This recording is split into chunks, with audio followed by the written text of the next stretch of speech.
Innal hamdalillah, segala puji bagi Allah Subhanahu wa taala. Nahmaduhu wa nasta'inuhu wa nastaghfiruh. Hanya kepadanya kita memuji, meminta pertolongan serta bertaubat dari dosa-dosa kita. Wa na'udzu billahi min syururi anfusina, dan hanya kepada Allah pula kita meminta dan dijauhkan dari keburukan-keburukan diri kita. Wa min sayyiati a'malina, dari dosa-dosa dan juga dari dosa-dosa yang pernah kita lakukan. May yahdihillahu fala mudilla lahu, barang siapa yang telah Allah berikan petunjuk maka tidak akan pernah sesat selamanya. Wa may yudlilhu fala hadiya lahu, dan barang siapa yang telah Allah sesatkan maka tidak akan mendapatkan petunjuk selamanya.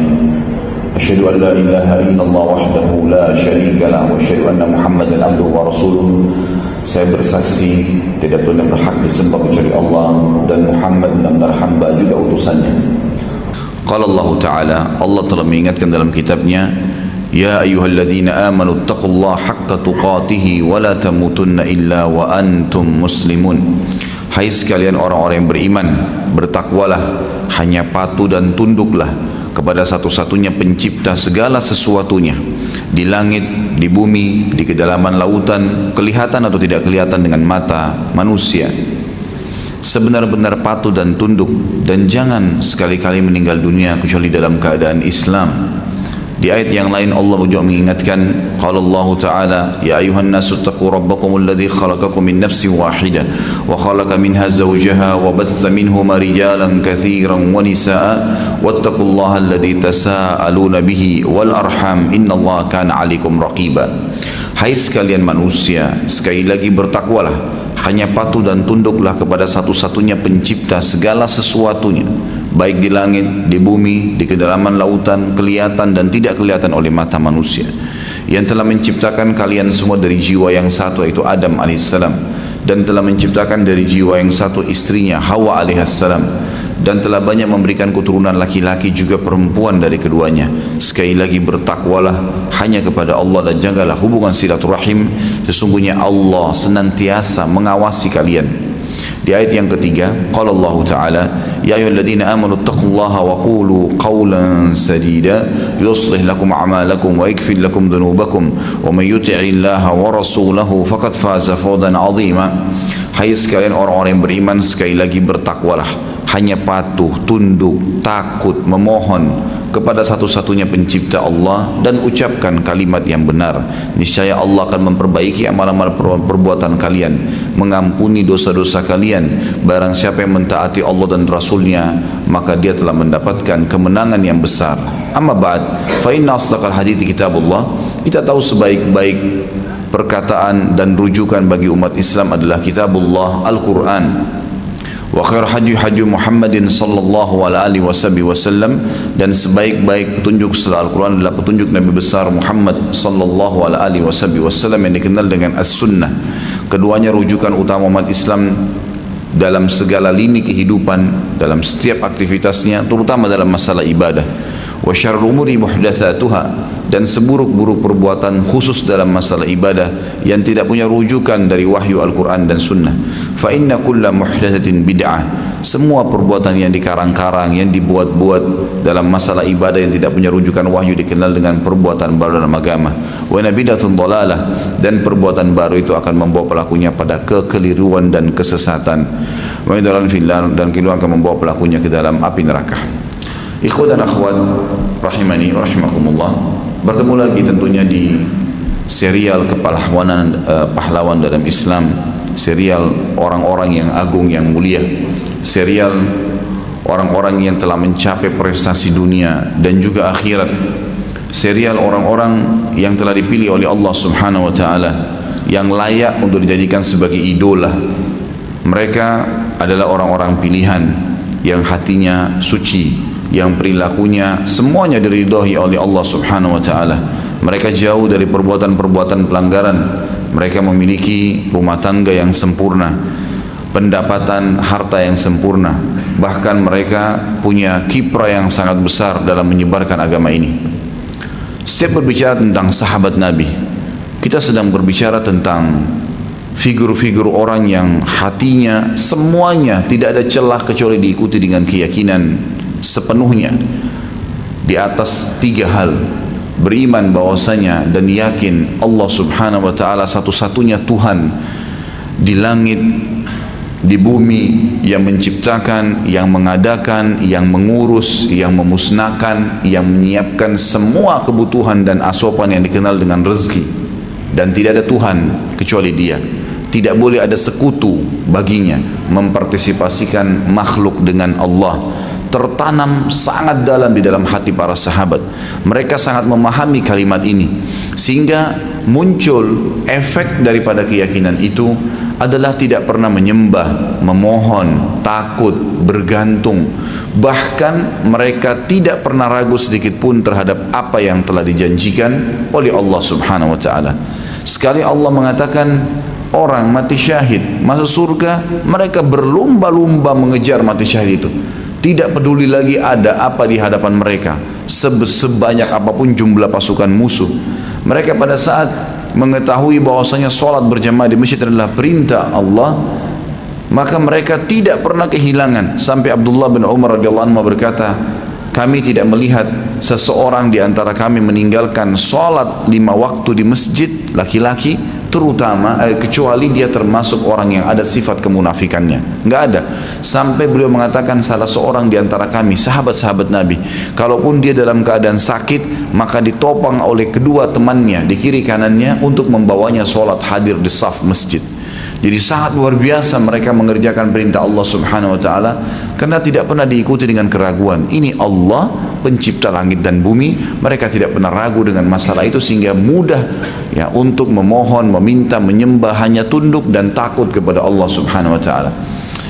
Yang kedua yang mereka punya ciri khas yang sangat luar biasa, meyakini tentang kebenaran risalah Nabi Muhammad sallallahu alaihi wasallam, dan bahwasanya orang inilah manusia yang paling sempurna secara fisik, paling sempurna secara karakter, sifat, paling sempurna di antara semua nabi-nabi. Dari 124.000 nabi, 313 rasul, mereka sangat tahu dan meyakini sabda Nabi SAW, semua nabi-nabi diutus sebelumku khusus untuk kaumnya, dan aku diutus untuk seluruh alam semesta. Dan mereka sangat tahu bahwasanya Nabi SAW telah bersabda, kalau seandainya Musa dan Isa dua-duanya hidup di zamanku, maka tidak ada pilihan lain kecuali keduanya akan menjadi pengikutku. Mereka yakin adalah seorang figur. Kalau mau diidolakan seseorang yang punya kelebihan fisik, kenapa Nabi Muhammad SAW orang yang paling sempurna fisiknya, paras wajahnya tampan, kulitnya putih, rambutnya hitam lebat, dan juga memiliki postur tubuh yang sangat kekar. Kalau dikatakan seseorang ayah, seorang suami, maka kita temukan beliau suami yang sangat luar biasa, tidak pernah memukul istrinya, tidak pernah memarahi, dan hanya tegas mengingatkan kalau terjadi pelanggaran agama. Seorang ayah yang semua anaknya merasa tentram di tangannya, tidak pernah di bawah naungannya, tidak pernah merasa takut karena tidak pernah tangannya melayang memukul anak-anaknya, bahkan cucu-cucunya, dan beliau bahkan bermuamalah dengan sangat lembut. Figur yang sangat luar biasa dalam rumah tangga. Kita lihat dalam kehidupan sosial, Nabi Muhammad SAW seorang pedagang yang jujur. Beliau SAW juga adalah orang yang punya martabat, kalau berbicara kalimatnya berbobot dan punya makna dan tujuan, dan kalau tidak beliau diam. Dan para sahabat sangat faham benar tentang masalah itu, sehingga mereka betul-betul mengidolakan Nabi SAW. Tidak ada lagi orang lain, sampai-sampai apapun yang Nabi SAW ucapkan, ya, titahkan, semua dikerjakan, dan yang lain semua ditinggalkan. Tidak pernah lagi ada opsi lain. Dan mereka mengetahui firman Allah subhanahu wa ta'ala, A'udzu billahi minasyaitonir rajim, ma kana lil mu'minin wala mu'minatin idza qadallahu wa rasuluhu amran an yakuna lahumul khiyaratu min amrihim. Tidak layak bagi laki-laki yang mengaku beriman dan perempuan juga beriman, yang kalau Allah dan Rasulnya sudah mengambil sebuah keputusan, mereka masih punya opsi-opsi yang lain. Enggak ada lagi. Haram, haram ditinggalkan, halal, halal. Perintah dikerjakan, larangan dijauhi. Tidak ada keraguan dalam masalah itu. Ini ciri khas yang luar biasa, yang semestinya kita tarik dalam kehidupan kita sehari-hari. Dan yang ketiga, mereka sangat yakin bahwasanya agama yang sedang mereka anut ini agama yang paling benar. Selain daripada agama Islam, batil, enggak diterima oleh Allah Subhanahu wa taala. Tidak ada yang diterima. Karena Allah yang berfirman dalam Al-Imran, A'udzubillahi minasyaitonirrajim, Inna dina indallahil Islam. Agama yang diterima di sisi Allah hanya Islam. Al-Imran juga sama, ayat 85 Allah ingatkan, wa may yabtaghi ghairal islami dinan falan yuqbala min wa huwa fil akhirati minal khasirin. Siapa yang coba-coba pilih selain al-Islam yang dibawa oleh Muhammad bin Abdullah salawatullahi wassalamu alaih, maka itu ditolak dan dia di akhirat termasuk orang yang rugi. Serta mereka sangat faham firman Allah SWT Al-An'am ayat 125 menjelaskan siapa yang Allah inginkan kebaikan untuknya, Allah yashrah sadrahu lil Islam, Allah akan lapangkan dadanya untuk menganut Islam, mempertahankan sampai dia mati. Mereka sangat faham firman Allah SWT dalam surah Az-Zumar, afaman syarahallahu sadrahu lil islami fahuwa ala nurim mir rabbih, al-ayah, bahwasanya siapa yang Allah lapangkan, berikan kesempatan lahir dalam keadaan Islam, lalu atau dia dapat hidayah sementara dia sudah dewasa, lalu dia menganut, mengamalkan, lalu memperjuangkan agama Islam ini sampai mati, maka dia berada di atas cahaya Tuhannya. Para sahabat tidak pernah ragu dengan ajaran Nabi Muhammad SAW. Siksaan demi siksaan yang tertimpa mereka, seruan-seruan Allah dan Rasulnya untuk berjihad membela agama ini dan berdakwah, mereka selalu berada di saf-saf pertama. Dan luar biasa ciri khas ini. Saya susun kurang lebih ada 3 poin besar di mana ini merupakan ciri khas sahabat yang akhirnya membuat mereka luar biasa dalam berinfak, luar biasa dalam menjaga ibadah-ibadah, luar biasa di kancah peperangan dalam mencari mati syahid, luar biasa dalam bermuamalah dengan manusia, luar biasa merasa terawasi oleh Allah Subhanahu wa taala. Yang pertama adalah keyakinan mereka tentang kebenaran agama Islam. Benarnya Allah itu ada. Yakin luar biasa tentang poin ini. Sudah nggak ada keraguan sama sekali. Yakin bahwasanya Muhammad sallallahu alaihi wasallam benar-benar utusan Allah, manusia terbaik. Tidak ada nabi lagi sesudah beliau, dan semua ajaran nabi-nabi setelah Nabi Muhammad SAW diutus terhapus. Maka mereka bangga membawa syiar bendera kehidupan mereka, raditu billahi rabba, saya ridho Allah sebagai Tuhan saya dan tidak ada Tuhan selain Allah dan yakin Allah ada. Wa bi Muhammadir Rasula, mereka membawa konsep dasar Muhammad adalah utusan Allah.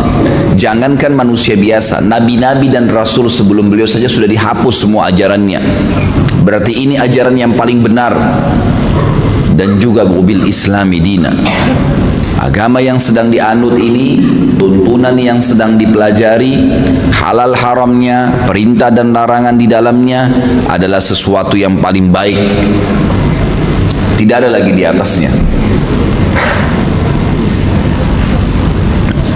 Sebagaimana kita tahu bagaimana Allah Subhanahu wa taala berfirman dalam Al-Qur'an, kekal abadi selamanya. Selama kehidupan di dunia ini masih ada, Al-Quran belum diangkat oleh Allah Subhanahu wa taala, maka tetap firman ini akan ditilawakan. A'udzubillahi minasyaitonirrajim, innad dina 'indallahil Islam. Agama yang diterima di sisi Allah hanya al-Islam, tidak ada yang lain. Coba tanamkan poin ini ke diri kita, teman-teman sekalian. Tuhan yang satu hanya Allah. Maksudnya apa? Yang menciptakan, yang mengurus, yang mengawasi, yang memusnahkan semua yang kita lihat dan tidak kita lihat di langit dan di bumi hanya satu, Allah. Maka hanya takut, hanya bergantung, hanya meminta, hanya memohon kepada Dia. Tidak ada yang lain. Ini asas yang sangat kuat dalam jiwa para sahabat. Asas dakwah Nabi Muhammad SAW. Kemudian Nabi Muhammad SAW bukan hanya sekedar dikatakan, oh itu Nabi saya, bukan. Mereka berlomba-lomba mengikuti, mencontohi apapun yang berhubungan dengan Nabi SAW. Penampilannya, cara bicaranya, pakaiannya, cara jalannya, sampai menyisir rambutnya. Mereka semuanya berlomba-lomba. Begitu Nabi SAW keluar, mereka langsung melihat apa yang Nabi SAW lakukan, maka mereka segera melakukannya, menciplak kehidupan Nabi SAW. Dan ini asas yang luar biasa. Bayangkan kalau kita bisa menjadi Muhammad yang banyak. Di di mana Nabi Muhammad SAW kita tahu manusia yang paling sempurna, utusan Allah, ajarannya menghapus semua ajaran nabi-nabi sebelumnya, secara fisik sempurna, secara akhlak sempurna, nabi penutup. Ajaran agama yang dibawa adalah agama yang paling benar dan tidak ada lagi agama setelah agama yang dibawa oleh Nabi Muhammad SAW. Keyakinan ini betul-betul tertanam dalam hati mereka, sehingga tidak ada yang perlu diidolakan kecuali satu orang saja, Muhammad SAW. Gak ada yang lain. Ini tertanam luar biasa dalam jiwa mereka. Dan karena sudah yakin Allah sebagai Tuhannya, tidak perlu minta, bergantung, memohon, karena memang tidak ada yang menciptakan, mengurusi, mengawasi, memusnahkan semua yang di langit dan di bumi kecuali Allah. Lalu Muhammad SAW adalah utusannya, maka tentu ajaran yang dibawa, Islam, adalah agama yang paling benar. Maka mereka siap mati hidup untuk Islam. Ini ciri khas yang luar biasa ini. Dan ini yang perlu kita tanamkan, ikhwah akhwat sekalian. Bagaimana kita tanamkan poin dasar ini? Sampai para ulama menulis buku yang masyhur, misalnya Usulul Thalatha, asas daripada kehidupan seorang muslim 3, ridho Allah sebagai Tuhan, mengenal Allah Subhanahu wa taala dan meyakini keberadaannya, serta meyakini kebenaran risalah Nabi Muhammad SAW, sehingga betul-betul menciplak hidup beliau. Menciplak ya, semua yang berhubungan dengan Nabi SAW. Antum mau jalan, mau berdiri, mau duduk, mau berpakaian, mau nyisir rambut, apa saja, semuanya orang taunya, oh di cirinya, di badannya, di tubuhnya orang ini ada Muhammad SAW. Ajarannya maksud saya, semuanya ada di situ. Apa yang dicontohkan, apa yang diajarkan, apa yang diperintahkan, dan semuanya dari diri dia jauh apa yang dilarang oleh Nabi Muhammad SAW. Kemudian mereka bangga dengan Islam. Sekarang ini kita temukan kaum muslimin luar biasa. Namanya Muhammad, namanya Ahmad, tapi tidak ada ciri Muhammad, tidak ada ciri Ahmad, yang dua-duanya nama Nabi Muhammad SAW. Sebagaimana beliau bersabda, li khamsu asma, saya punya 5 buah nama, ana Muhammadun wa ana Ahmad wa ana Hashir wa ana Aqib wa ana al-Mahi. Saya adalah Ahmad dan Muhammad, namanya sama, artinya terpuji. Kemudian saya adalah Hashir, alladhi yuhsyarun nasu baina yadai, yang akan dibangkitkan manusia pada hari kiamat setelah aku dibangkitkan. Ini idola kita, panutan kita teman-teman sekalian. Muhammad SAW ini adalah orang yang paling sempurna. Hari kiamat pun orang yang paling pertama dibangkitkan. Kemudian dikatakan oleh beliau, wa ana aqib alladzi la nabiyya ba'di, saya aqib, tidak ada nabi setelahku. Enggak usah lagi pusing-pusing nunggu nabi. Semua nabi-nabi sebelumku juga sudah dihapus ajarannya, cuma diimani keberadaannya. Enggak perlu lagi cari yang lain. Lalu beliau mengatakan, wa ana mahi alladzi yamhullahu biha syirk, dan saya mahi yang akan dihapus semua kesyirikan, kekufuran dengan datangku. Artinya selain ajaran beliau semuanya tidak benar. Sampai seperti itu. Dan ini tertanam luar biasa di dalam jiwa para sahabat. Ini ciri khas teman-teman sekalian, dan kita bukan mustahil bisa mengambil itu. Kita lihat di lapangan kehidupan kita, teman-teman yang berusaha menanamkan ini pasti hidupnya bahagia. Kita temukan dalam ciri badan dia, pakaian dia, pergaulan dia, cara ngomongnya, semuanya Nabi Muhammad SAW. Mau melakukan sesuatu, tanya ada dalilnya. Mau meninggalkan sesuatu, tahu kalau itu adalah dilarang oleh agama. Semuanya kembali kepada agama. Yang dia tidak suka, yang tidak disukai oleh Allah dan Rasulnya, dan dijelaskan dalam agama Islam. Yang dia suka adalah yang disuka oleh Allah dan Rasulnya, dan juga diperintahkan atau dituntunkan dalam agama Islam. Ini ciri khas yang luar biasa, gitu ya. Sehingga mereka tidak perlu lagi ragu dengan tuntunan yang ada dan tidak butuh tambahan tuntunan yang lainnya. Yang kedua, ciri khas sahabat adalah keseriusan dalam mengejar janji-janji Allah Azza wa Jalla. Serius luar biasa. Saya kasih contoh, misalnya para sahabat menukil satu sama yang lain dalam riwayat Bukhari, riwayat Muslim. Mereka mengatakan, kami tidak melihat ada laki-laki di antara kami yang tidak sholat di masjid berjamaah kecuali ada kemunafikan di dalam dirinya. Apa maksudnya? Nabi Muhammad SAW memotivasi sholat berjamaah, pahalanya sekian banyak, terus dimotivasi ke masjid. Tidak ada satu sahabat pun. Dalam riwayat ini dikatakan tidak ada yang takhalluf, tidak ada yang meninggalkan sholat itu, tidak ada yang telat dalam masalah sholat. Tapi ini yang dimasukkan adalah meninggalkan, kecuali yang di dalam hatinya ada kemunafikan. Sampai kata mereka, salah seorang di antara kami karena taunya tentang janji Allah di masjid berjamaah, sampai seseorang di antara kami disokong oleh temannya, ditopang. Karena nggak bisa jalan, maka dua orang teman menopangnya untuk hadir di shaf sholat berjamaah. Coba kira-kira seperti apa itu? Ya. Apa yang memotivasi mereka? Tidak ada kecuali satu. Masalahnya yakin benar dengan janji Allah nih. Gak ada yang ragu. Ada fakir miskin, kita lihat nanti, subhanallah, dari Abu Bakar, Umar, Uthman, Ali yang sudah kita bahas, nanti Talha. Kita akan nyusun insyaAllah bulan depan, ada Zubair bin Awam, ada Abdurrahman bin Auf, ada Sa'ad bin Abi Waqqas. Banyak sahabat-sahabat Nabi, terutama 10 awal dia masuk surga. Kehidupan mereka teman-teman sekalian penuh dengan keyakinan seperti ini. Tidak pernah mereka itu kalau yang punya kemampuan berinfak 1 dirham, 2 dirham. Berinfaknya ini sesuatu yang kayaknya nggak mungkin kita lakukan, sulit itu, kecuali yang Allah berikan hidayah. 15 miliar kalau nilai sekarang, 20 miliar. Dan harta-harta ini yang mereka infakkan, apa yang ada di rumah mereka pada saat itu ya. Bukan berarti harta ini yang diinfakkan berarti ada harta yang lain. Pada saat mereka menemukan keuntungan, ada uang, mereka gelisah kalau sudah mengeluarkan kebutuhan dasar rumahnya, masih ada yang tersimpan. Coba bandingkan dengan kita yang sibuk terus menabung. Ini berapa lagi nih? Dari 1 juta, kapan jadi 10 juta? 10 juta kapan jadi 100 juta? 100 juta kapan jadi 1 miliar? Tidak ada infak yang dikeluarkan, tidak ada sedekahnya. Bahkan pelit terhadap dirinya sendiri, apalagi kalau mau membantu saudara-saudaranya yang lain. Apa yang mendorong mereka? Karena sangat yakin dengan janji Allah subhanahu wa ta'ala. Mereka luar biasa gitu. Masalah solat, masalah jihad, tidak pernah Nabi SAW mengatakan jihad itu ada sahabat yang nunggu di rumahnya, kecuali munafik. Mereka sudah langsung, bahkan ada di antara mereka yang dengar kalimat jihad dari kebun kurmahnya langsung, ya cuman pulang ke rumahnya nggak mandi, nggak apa gitu, langsung memakai baju pedang perangnya, membawa pedang dan perisainya, langsung hadir di depan masjid Nabi SAW. Kita kadang-kadang subhanallah hanya karena keringatan nggak jadi sholat jamaah di masjid. Bagaimana ini gitu? Ciri khas sahabat, mustahil mereka ketinggalan janji Allah.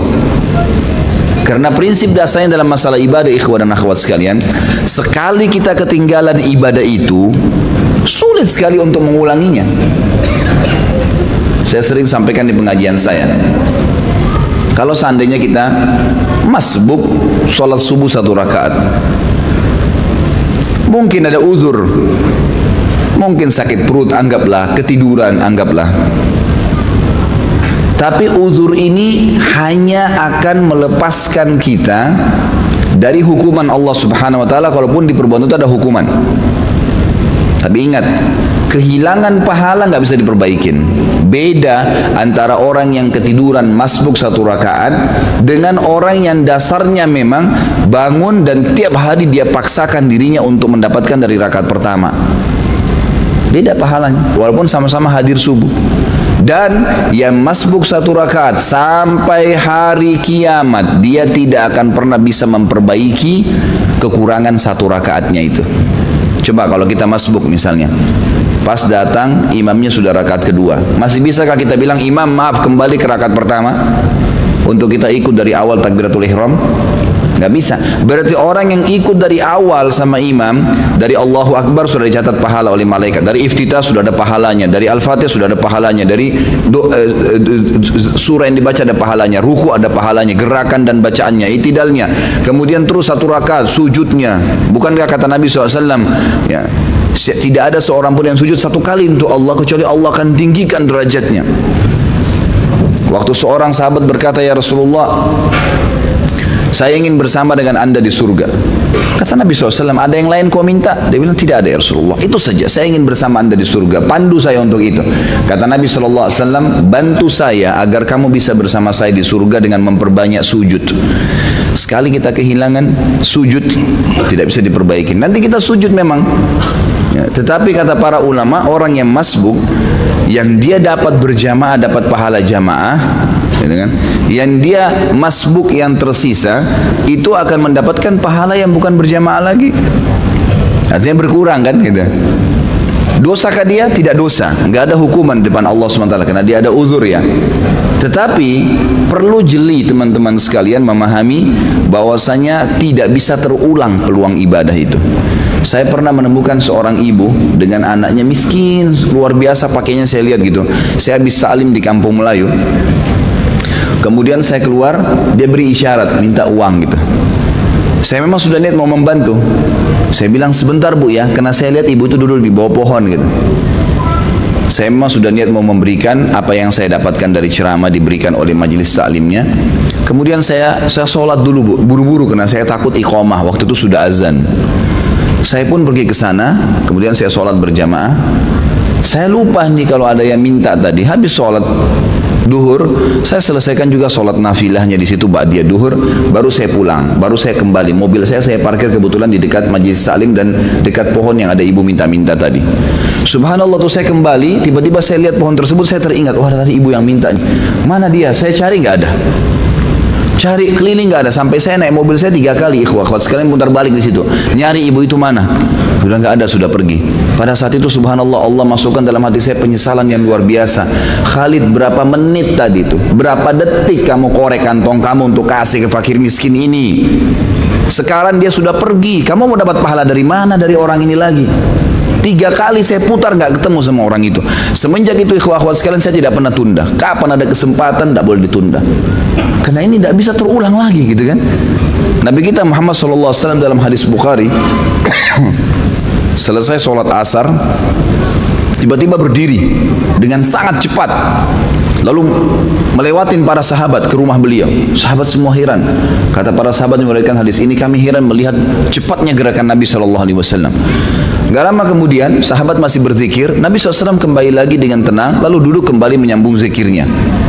Para sahabat bertanya, ya Rasulullah, mudah-mudahan ada kebaikan, kenapa tadi anda melakukan gerakan begitu cepat?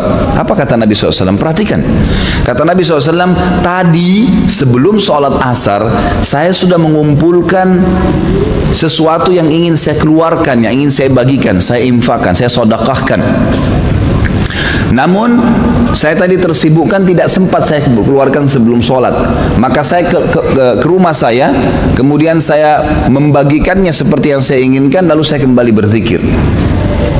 Jadi Nabi SAW pada saat lupa ingat langsung menyelesaikan, lalu kembali lagi berzikir. Bayangkan ya, bagaimana cepatnya Nabi SAW mengerjakan sebuah amal soleh. Jangan ketinggalan ikhwah-ikhwat sekalian. Puasa Senin Kamis, kenapa antum gak puasa nih? Saya masih bingung kenapa ada orang gak puasa. Antum mati kalau puasa. Alasannya hanya karena panas, alasannya hanya karena kantor. Lalu kapan panas itu hilang? Gak bakal hilang. Tapi sekali Senin antum gak puasa, maka di buku amal antum nanti sampai hari kiamat kosong dari puasa Senin tuh, rugi sendiri. Ini butuh sebuah keyakinan, ada janji Allah di situ. Dan maghrib nggak kemana-mana, akan datang maghrib itu, akan datang maghrib. Kita akan buka puasa, Allah bukan menzalimi hambanya. Syaitan akan terus membisikkan dari pertama kita mau sahur atau bahkan mungkin tidak sahur, kamu tidak sahur nanti lemas. Itu semua godaan syaitan tepis. Manusia itu bisa hidup tanpa makan, tanpa minum minimal 3 hari.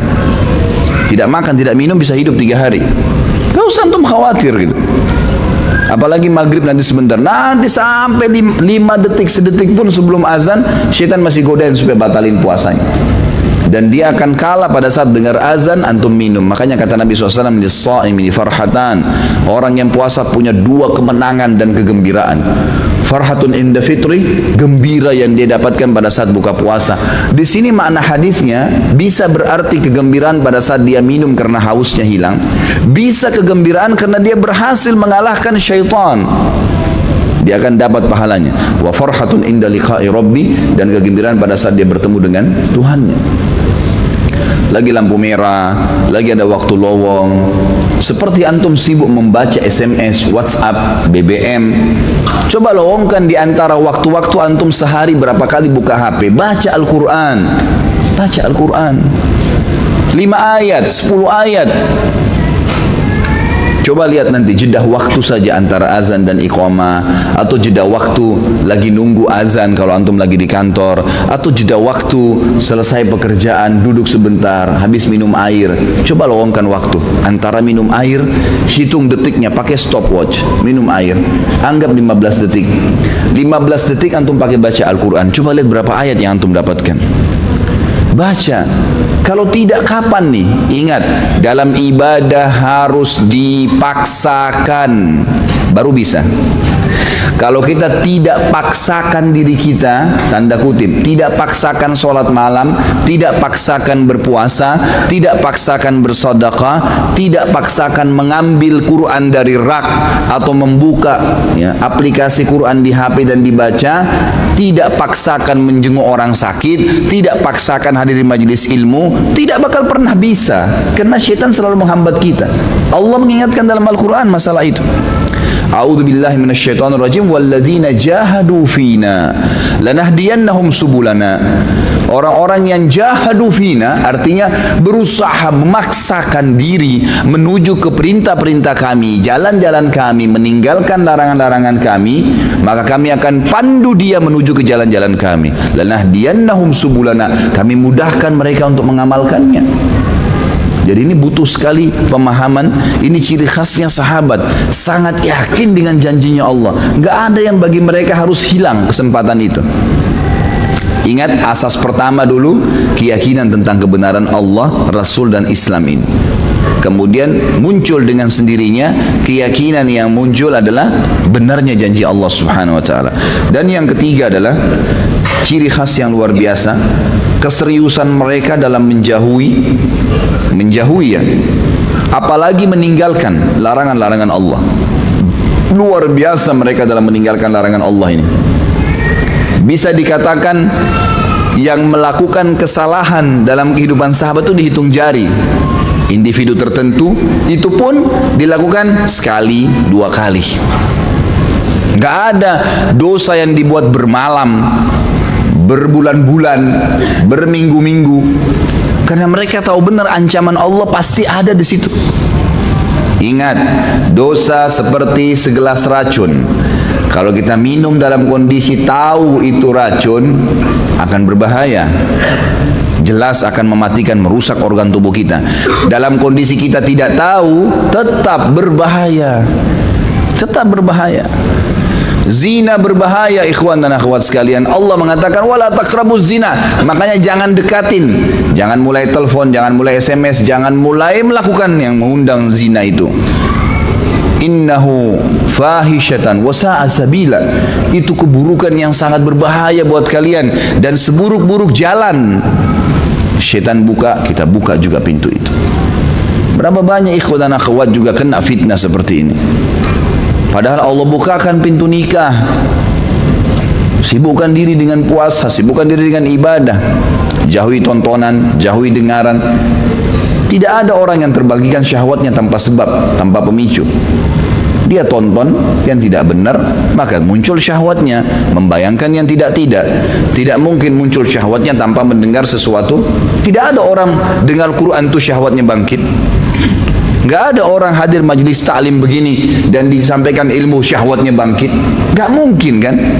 Kapan syahwatnya bangkit? Kalau yang didengar itu lagu-lagu cinta, lagu-lagu yang tidak masuk di akal, yang membangkitkan syahwat. Untuk apa ini? Allah mengatakan dalam Al-Quran, Innas sam'a wal basara wal fuada kullu ulaika kana anhu mas'ula. Hati-hatilah pendengaran kalian, penglihatan kalian, hati kalian bertanggung jawab semuanya pada hari kiamat.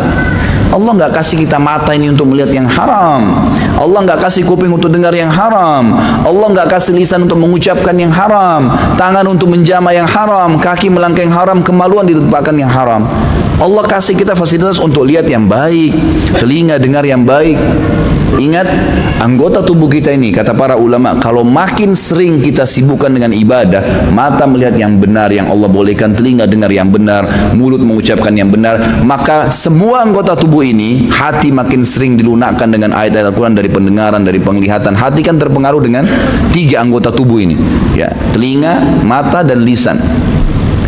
Maka pastikan anggota-anggota tubuhnya jadi lunak, kata ulama, seperti ya, pohon yang selalu dibasahkan dengan air, maka lunak daunnya, gitu kan. Sedikit dengar ayat jadi nangis, sedikit dengar ayat, ya, dengan telinganya hatinya jadi tentram, lisannya maka dia akan mengucapkan selalu yang baik saja, seperti itu. Ingat, ancaman Allah tidak mungkin luput. Banyak orang selalu tergiur dengan firman Allah SWT, Innallaha ghafurur rahim, Allah maha pengampun, tapi lupa, wa innallaha syadidul iqab, dan Allah berat siksaannya. Allah pengampun benar, tapi siksaannya juga Allah berat. Sahabat sangat pekah dengan ini. Mereka luar biasa, ini ciri khas yang luar biasa. Mereka betul-betul, ya, serius. Ingat kata-kata kalimat serius, garis bawahi. Menjauhi, apalagi kalau sampai meninggalkan larangan Allah SWT, memang dijauhi. Semua pintu sudah mulai terbuka, langsung mulai terbuka pintu satu langsung ditutup sama dia, udah nggak mau lagi.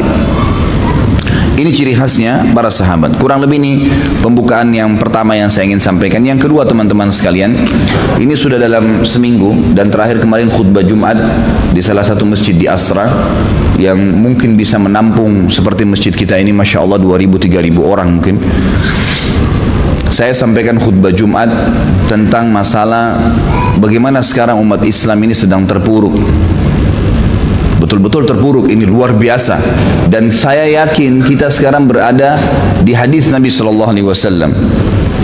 Kata Nabi SAW, yushaku an tada' alaikumul umam kama tada' al-akalatu ila qas'atiha.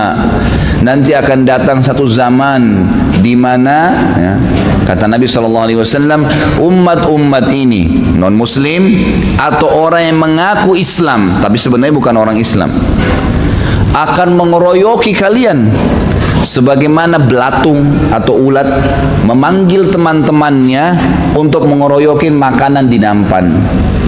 Kata para sahabat, ya Rasulullah, amin killatin nahnu yawma idzin. Wahai Rasulullah, dulu kami pada saat itu, ya, atau nanti pada saat itu, apakah kami jumlahnya sedikit? Kenapa sahabat bilang seperti itu? Karena sahabat selalu sudah terbiasa dengan janji Allah bahwasanya orang kalau berperang, orang kalau beriman, pasti Allah SWT menyebutkan dalam banyak Al-Quran, wa haqqan alaina nasrul mu'minin, kami pasti memberikan kemenangan kepada orang-orang yang beriman, wal akibatu littaqwa, pasti kesudahan itu kemenangan terakhir untuk orang-orang yang bertakwa, nggak ada yang lain. Mereka sangat yakin dengan itu. Sementara jumlah sahabat sangat sedikit waktu itu dibandingkan jumlah orang-orang kafir. Kita tahu di perang Badar jumlah sahabat 314 orang dengan Nabi SAW, masukan musuh 1000. Di perang Uhud jumlah mereka 700. Ada 300 sebenarnya bertambah, tapi orang munafik jadi 1000, tapi 300 ini juga berkhianat pulang.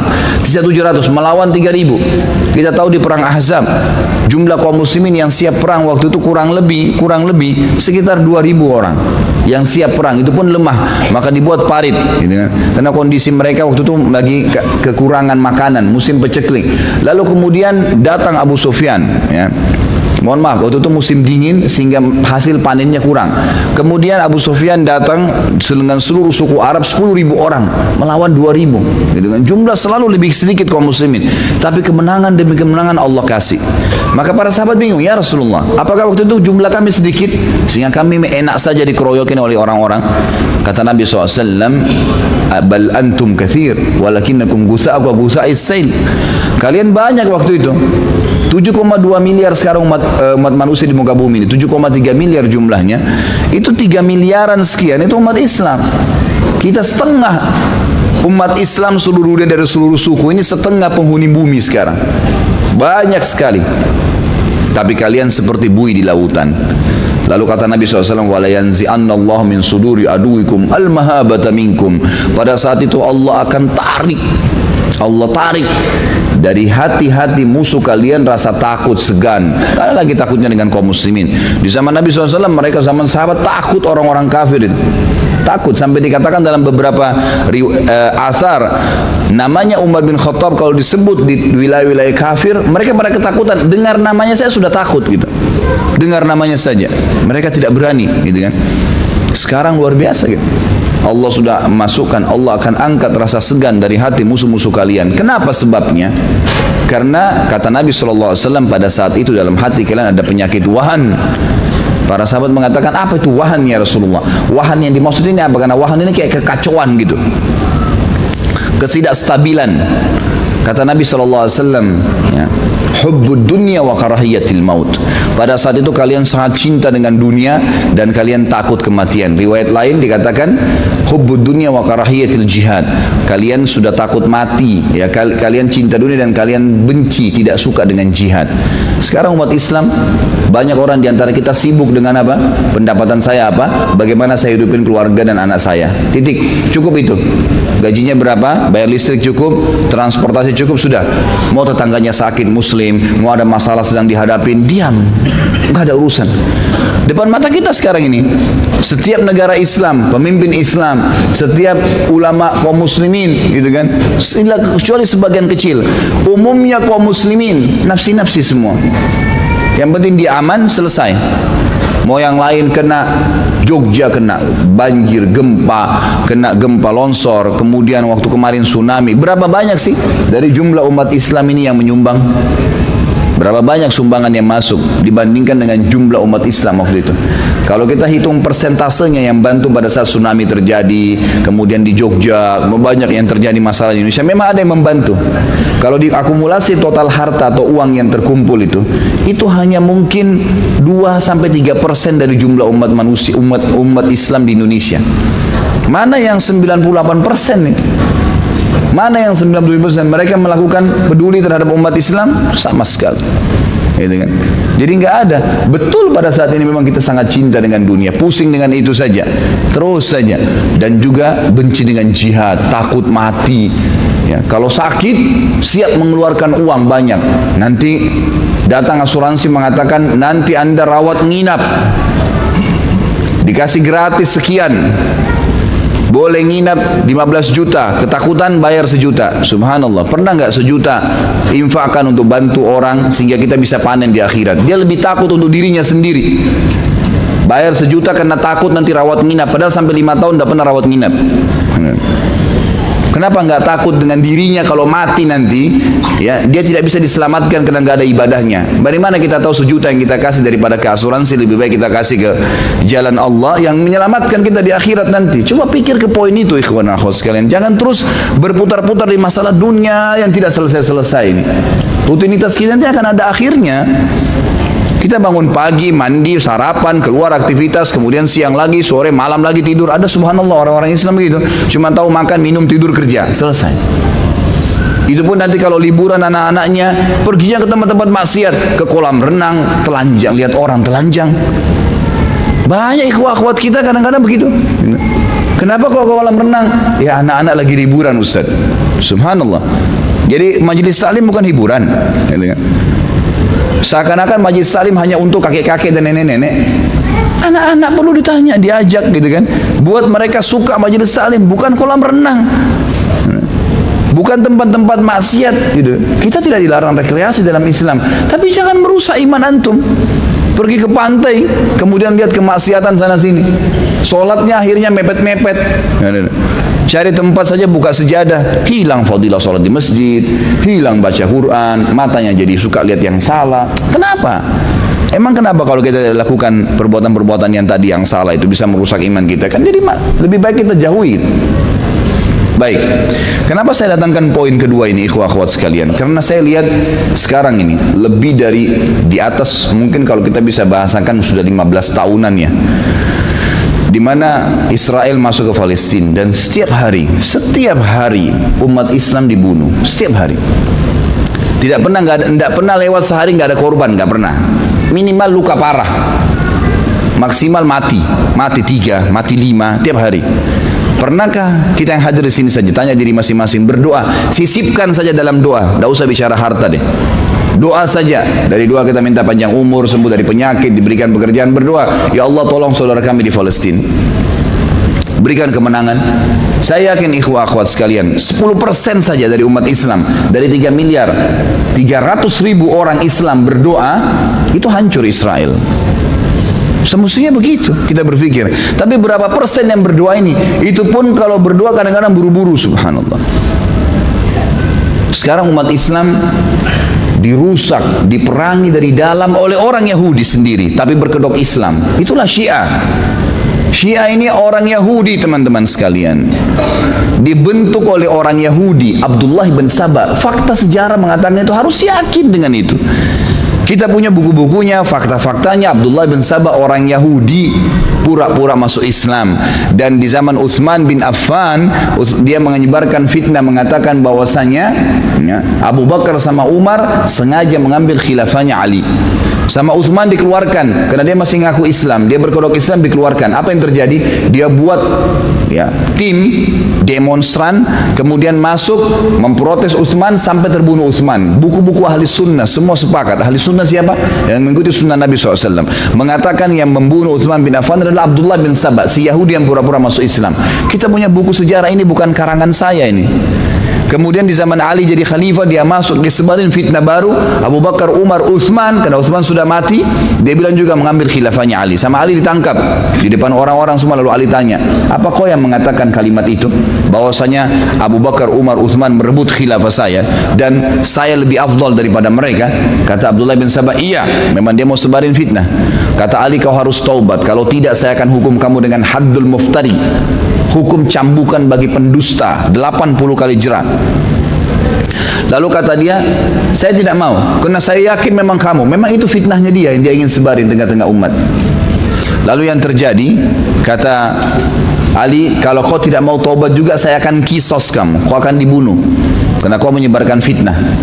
Semua sahabat tidak ada yang khilaf bahwasanya rentetan Abu Bakar, Umar ini paling afdal di kalangan sahabat. Sudah kita jelaskan tablik akbar yang lalu, pada saat jelaskan Abu Bakar dan Umar panjang lebar 4 jam lebih. Lalu apa yang terjadi teman-teman sekalian? Kata Ali, saya akan bunuh kamu. Dia bilang, kalau kau bunuh saya wahai Ali, kau adalah Tuhan. Sampai pada fitnah yang lebih besar, dibunuh sama Ali. Abdullah bin Saba dalam sejarah ahli sunnah dibunuh oleh Ali radhiyallahu anhu. Pemahaman Syiah, kalau orang pakai akal sehat, dia akan faham ternyata pemahaman ini bukan dari Islam. Al-Quran yang Allah subhanahu wa ta'ala telah katakan dalam kitabnya masyhur, ayat ini kekal, bukan karangan saya, firman Allah, a'udzubillahi minasyaitonir rajim, inna nahnu nazzalna dzikra wa inna lahu lahafidun. Kami turunkan az-dzikra, yakin Al-Quran sempurna dan kami akan menjaganya. Tidak ada satu huruf pun dimasukkan kecuali pasti akan terbongkar. Nggak mungkin, dijaga oleh Allah subhanahu wa ta'ala. Itu ciri khasnya Al-Quran. Dan ini ulama semua sudah sepakat, dinukil banyak riwayat berhubungan dengan masalah ini. Kemudian mereka mengatakan tidak, Quran ini kurang. Allah bilang dijaga, kau bilang kurang. Siapa kamu itu? Berani benar ngomong begitu. Kemudian mereka lagi menghardik, sebenarnya tujuannya Abdullah bin Saba ingin menghina Nabi Muhammad SAW langsung, tapi dia tidak bisa. Kalau dia hina langsung Nabi Muhammad SAW, ketahuan kedoknya. Maka dia hina orang-orang yang terdekat dengan Nabi SAW, Abu Bakar dan Umar. Siapa dua orang ini? 10 orang yang masuk surga, mertua Nabi SAW. Apakah mereka lebih hebat dari Nabi? Nabi maksudnya SAW salah pilih mertua. Anda saja bisa milih mertua yang benar. Ada teman saya Sunni bertemu dengan seorang Syiah di Jakarta. Dia cerita, tapi saya tidak ketemu waktu itu. Dia bilang, saya ketemu sama satu orang Syiah, teman saya. Saya tanya, bagaimana keadaan antum? Baik, alhamdulillah. Bagaimana istri? Baik. Istri anda baik ya? Baik. Soleh, solehah, patuh. Bagaimana mertuanya? Oh, mertua saya sehat, semuanya baik-baik. Berarti kamu lebih hebat daripada Nabi ya? Loh, kok bisa? Loh iya, kan bagi kamu mertuanya Nabi itu orang kafir. Namun mertua kamu orangnya hebat, baik. Istri kamu soleh, tapi kamu mengkafirkan dan melaknat serta menuduh berzina istrinya Nabi Muhammad SAW. Berarti kau lebih hebat dari Nabi dong. Diam dia, tiba-tiba nggak bisa ngomong. Pemahaman yang tidak masuk di akal sudah. Anehnya ada umat Islam yang terpengaruh, kafirkan sahabat. Lalu simbolnya cinta ahlul bait. Demi Allah teman-teman sekalian, mereka tidak cinta ahlul bait. Dusta.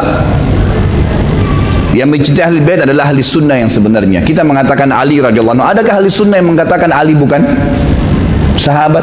Adakah pernah ahli sunnah berani mengatakan Ali itu kafir atau salah? Tidak pernah. 4 jam tabligh akbar kita kemarin semuanya kelebihannya Ali radhiyallahu anhu. Bagaimana pujian sahabat terhadap beliau, dan kita selalu memuji beliau, dan kita yakin khalifah Rashidah yang keempat masuk dalam keemasan ya, keempat dari masa keemasan Islam di awal, yaitu Khulafaur Rasyidin yang kata Nabi SAW berpegang pada sunnahku dan sunnah Khulafaur Rasyidin setelahku. Fatimah Al-Batul radhiyallahu anha kita selalu memuji, mengatakan radhiyallahu anha. Hasan dan Husain kita mengakui sabda Nabi SAW, Sayyidu Syabab Ahli Jannah, pimpinan anak mudanya surga. Itu pernyataan ahli sunnah. Husain terbunuh di Karbala, kita mengatakan Husain mati syahid, yang membunuhnya zalim. Nggak ada ahli sunnah mengatakan Husain kafir misalnya, kita membenci. Ini kan sekarang dibuat kesannya di tengah-tengah umat oleh orang-orang Yahudi yang membuat pemahaman ini. Kesannya kita ini membenci Ali, membenci Ahlul Bait, membenci Hasan Husain. Dari mana ini? Tidak ada pemahaman yang bentrok antara ahli sunnah dengan Syiah yang sekarang mereka angkat simbolnya. Nggak ada. Gitu kan? Kitab Ahlul Bait kita hormatin. Bahkan mereka hanya membatasi Ahlul Bait hanya kepada Ali, Hasan, Husain dan Fatimah. Sementara ahli sunnah lebih global. Istri-istri Nabi juga masuk dalam keluarga Nabi SAW. Terbukti kita tahu dalam riwayat Bukhari. Tentu orang Syiah tidak yakin riwayat ini, dan kita tidak peduli dengan itu. Kita punya sanad yang jelas dalam riwayat Bukhari. Salah satu salawat yang kita dianjurkan baca sebelum salam, selain Allahumma salli ala Muhammadin wa ala ali Muhammad kama sallaita ala Ibrahim wa ala ali Ibrahim dan seterusnya, ada juga Allahumma salli ala Muhammadin wa azwajihi wa dhurriyyatihi kama sallaita ala ali Ibrahim. Ya Allah, berikanlah salam untuk Muhammad SAW dan istri-istrinya serta juga keturunannya. Ini salah satu salawat yang kita yakini kebenarannya. Ada istri masuk di sini, gitu kan? Antum sekarang bahasa Indonesia deh, secara akal sehat. Kalau lagi buat kartu keluarga, istri masuk dalam keluarga nggak? Orang Syiah kalau ditanya itu dia bingung jawab tuh. Istri antum masuk dalam keluarga nggak? Masuk. Bahkan setelah nama kepala keluarga si laki-laki langsung istrinya bagian daripada keluarga itu. Jelas, gitu kan? Kalau kita mengatakan masuk dalam keluarga, bagaimana caranya tidak? Secara akal sehat saja, itu sudah jelas. Ada statement bahkan yang hampir mereka sepakati, mereka mengatakan Nabi Muhammad, kita mengatakan sallallahu alaihi wasallam, Allahu a'lam mereka. Mereka mengatakan statement bahwasanya Nabi Muhammad sallallahu alaihi wasallam masuk surga tapi kemaluannya di neraka. Statement itu dilempar. Alasannya kena menikah dengan Aisyah. Siapa kamu itu? Di zaman Nabi SAW turun firman Allah kekal dalam Al-Quran, surah An-Nur ayat 2 dan ayat 23. Pada saat Aisyah difitnah oleh pimpinan munafikin Abdullah bin Abi Salul, kemudian dia mengatakan bahwasanya Aisyah berzina dengan Safwan. Turun surah An-Nur menyuruh Nabi SAW mencambuk mereka karena mengatakan Aisyah berzina. Ada beberapa sahabat yang dicambuk termasuk pimpinan munafikin itu. Sekarang mereka ulangi lagi perkataan itu. Kata Imam Az-Zahabi dan ulama-ulama sunni yang lainnya mengatakan siapapun yang mengatakan Aisyah berzina mengikuti konsep awalnya sebelum turun surah An-Nur, maka hukumnya berlaku surah An-Nur pada mereka. Ikut-ikutan tetap dicambuk 80 jerah. Gitu kan? Kalau mengkafirkan sahabat berarti dia yang kafir, karena kata Nabi SAW, tidak ada seseorang pun yang mengatakan kepada saudaranya muslim kafir kecuali akan kembali ke salah satunya. Kira-kira kalau ketemu Abu Bakar dengan satu orang dari orang Syiah ini, siapa yang kita mau katakan kafir? Bagaimana bisa mau dikatakan sahabat Nabi kafir? Hidup melihat Nabi dengan mata kepala saja sallallahu alaihi wasallam sudah sebuah fadilah. Definisi sahabat harus lihat Nabi dengan mata kepala, harus beriman pada beliau pada saat itu dan meninggal dalam keyakinan itu, baru dikatakan sahabat. Kita tahu ada orang-orang seperti Uwais Al-Qarni, gitu kan? Kemudian Shuraih Al-Qadi, ada beberapa yang dikenal dengan tabi'in besar dalam buku-buku ahli sunnah yang kita jadikan rujukan dan punya sanad yang jelas. Mereka hidup di zaman Nabi SAW, beriman pada Nabi, menjadi orang soleh yang luar biasa. Sampai tidak kenal kisah Uwais Al-Qarni, sampai tidak kenal kisah Shuraih Al-Qadi yang terkenal dengan kesolehan mereka, kezuhudan mereka. Tapi karena tidak pernah lihat Nabi SAW dengan mata kepala, maka dikatakan dia kalangan tabi'in, bukan kalangan sahabat. Jadi nggak gampang itu.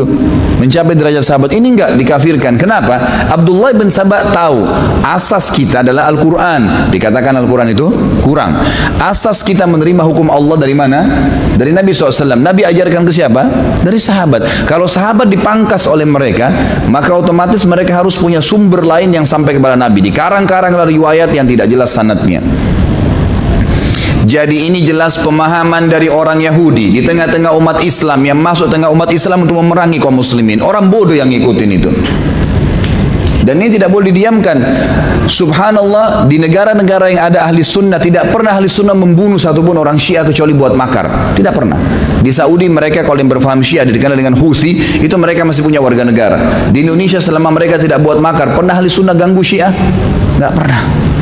Tapi pada saat mereka memimpin, ikhwan dan akhwat sekalian, lihat di Syria 230.000 jiwa ahli sunnah dibunuh karena pemahaman Yahudi dasarnya.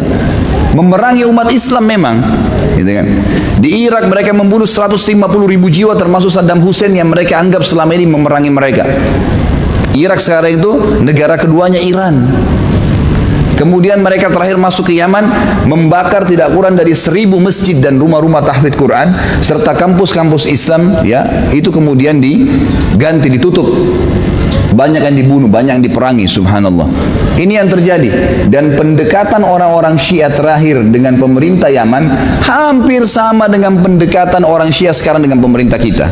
Hampir sama metodenya. Kalau pemerintah kita ini, semoga Allah berikan hidayah, tidak segera melihat, mengambil pelajaran dari Yaman, bukan mustahil terjadi hal yang sama.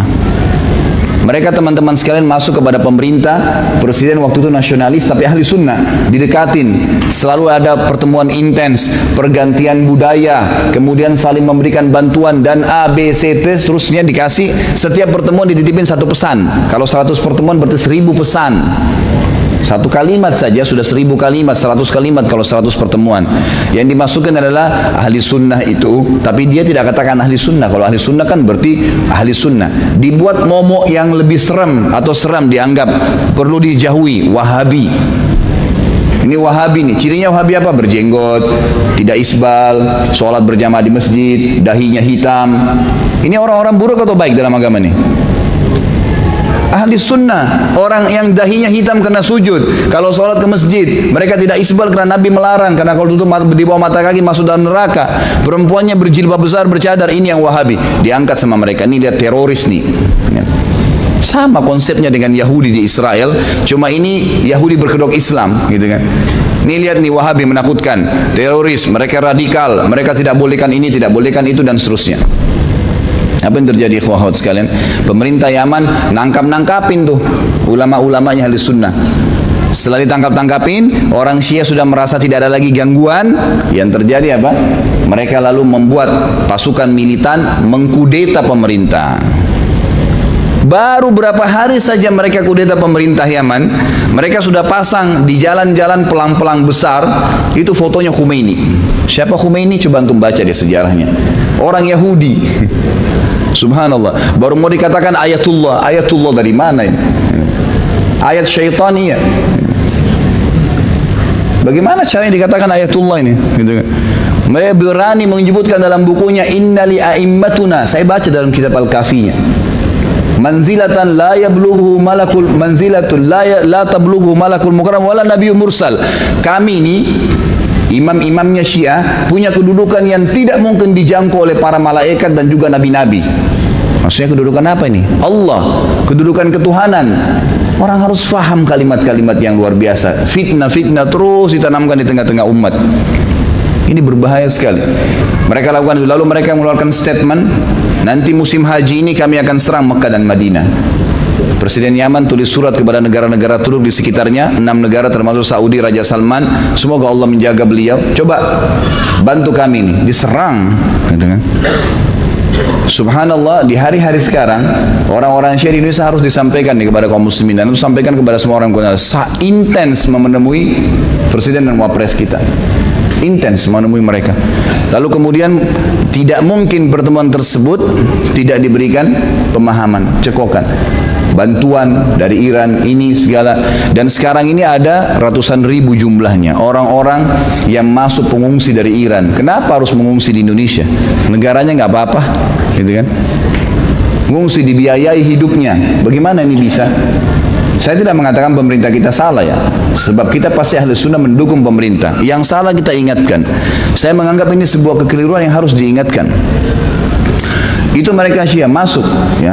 Bahkan ada beberapa teman-teman yang heran, mereka ini kalau secara fisik bukan kayak manusia biasa, kayak orang-orang yang sudah terlatih militer. Ngapain masuk ratusan ribu orang ke Indonesia? Bukankah sudah ada pelajaran di Yaman dulu? Bukankah MUI kita, bukan saya, MUI Indonesia yang sudah diakui dari seluruh ormas Islam mengatakan bahwasanya Syiah sesat? Bukankah ulama-ulama sudah mengingatkan, gitu kan? Bukankah sudah ada pelajaran dari negara-negara sebelumnya? Maka itu yang terjadi. Sekarang di tengah-tengah umat mereka masuk menyerang umat Islam, gitu kan? Itu yang terjadi. Harus hati-hati nih. Sisipkan doa kita di situ.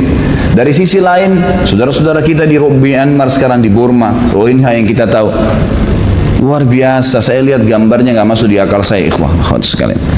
Ada manusia seperti mereka ini luar biasa. Ini teroris yang sebenarnya ini bukan orang yang berjenggot, bukan orang yang sholat di masjid, bukan yang dahinya hitam. Ini teroris nih bisa subhanallah membakar anak kecil. Saya lihat gambarnya sendiri, anak kecil diikat di satu kayu yang panjang.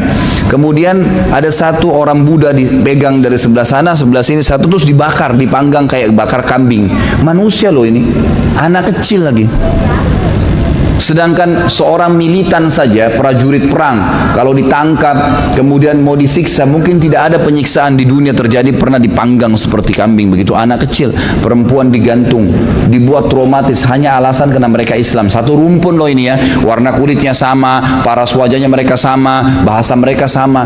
Itu saja sudah cukup sebenarnya membuat mereka tidak buat macam-macam. Dan statement internasionalnya, Presiden Myanmar mengatakan apa? Kami tidak ingin Myanmar seperti Indonesia. Kenapa Indonesia? Karena pada saat umat Islam menjadi banyak, mereka akhirnya mendominasi. Memang selama ini kenapa kalau Indonesia dominasi orang Islam? Pernah nggak ada presiden Indonesia dari Soekarno sampai sekarang yang kita tahunya Islam walaupun mereka kebanyakan nasionalis? Pernah nggak ada yang menyiksa orang kafir? Bahkan orang Islam yang kadang-kadang masih ada yang di nomor 2 kan, gitu kan? Tidak ada masalah dengan umat Islam pada saat memimpin sebenarnya. Jadi seakan-akan simbol ini mau perang agama. Mereka tidak takut sama sekali. Negara Myanmar itu kecil. Saya kadang-kadang bercanda di pengajian saya, kalau orang Indonesia, tidak usah Indonesia, orang Jawa Barat datang ke sana meludah tenggelam tuh. Tapi berani hilang rasa takut kepada umat Islam, nggak ada. Seperti yang Nabi SAW katakan, karena kita betul-betul sudah tidak peduli dengan agama ini. Maka teman-teman sekalian, yang saya ingin simpulkan dari semua poin kedua ini adalah, mari tunjukkan kepedulian kita kepada umat Islam, saudara-saudara kita. Kata Nabi SAW, man lam yahtamu bi umuri muslimin falaysa minhum. Siapa yang tidak peduli dengan perkara muslimin bukan dari golongan mereka. Sumbang harta, sumbang doa. Di masjid yang saya sholat di dekat rumah saya, alhamdulillah saya jadi imam di situ. Kalau dari subuh saya kunut nazilah. Semalam juga maghrib isya, kalau duhur asar kadang-kadang saya ada taklim, saya sholat saya jadi kunut nazilah. Saya katakan, selalu saya sampaikan kepada jemaah saya di situ, bahwasanya kita akan kunut nazilah sebagaimana Nabi SAW kunut nazilah sebulan, mendoakan agar suku-suku Arab yang membunuh 70 sahabat penghafal Quran itu dibunuh oleh Allah SWT, dihancurkan oleh Allah SWT. Dan ini sudah saatnya kita membaca kunut nazilah. Berapa banyak imam-imam kita yang baca kunut nazilah, ikhwah-ikhwat sekalian? Dihitung jari. Kepedulian kita sangat kecil sekali. Insya Allah teman-teman panitia juga akan mengumpulkan bantuan, sisihkan bantuan itu. Ingat, bantuan yang kita keluarkan, sedekah yang kita keluarkan, manfaat utamanya bukan kepada penerima. Kepada siapa? Kita sendiri. Kita sendiri yang dapat manfaatnya. Dia hanya sekedar beli baju, beli makanan, beli minuman, habis. Tapi antum dapat pahala yang antum panen hari kiamat, meninggikan derajat di surga, selamat dari neraka. Jangan 1000, 2000 terus, nggak selesai 1000, 2000 ini. Makanya juga rezekinya cuma 1000, 2000 terus datang dari Allah, gitu kan. Coba keluarin yang besar dengan keyakinan.